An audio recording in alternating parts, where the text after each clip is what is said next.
This morning, NASA vows to move forward after another failed launch of an unmanned cargo ship to the International Space Station.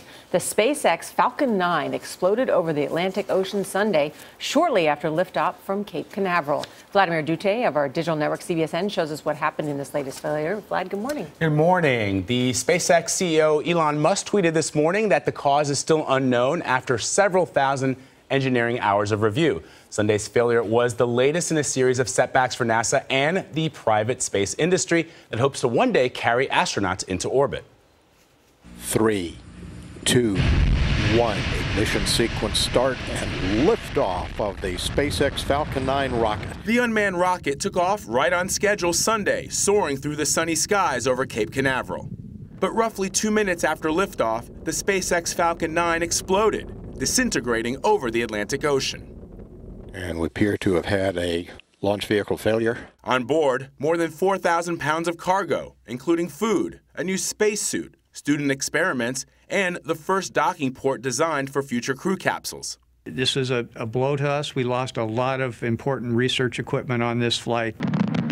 It's the third failed cargo launch in 8 months. Last October, a supply ship built by Orbital Sciences exploded during takeoff.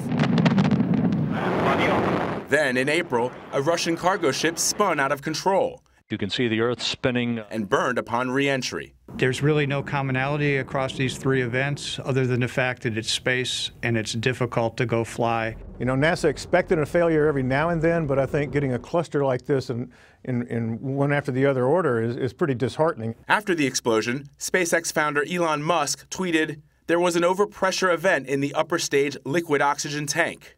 Astronaut Scott Kelly watched the launch from the International Space Station, tweeting, "Sadly failed. Space is hard." It's not easy taking care of space station. I think sometimes folks think it's easy and it seems routine, and that's when we get in trouble.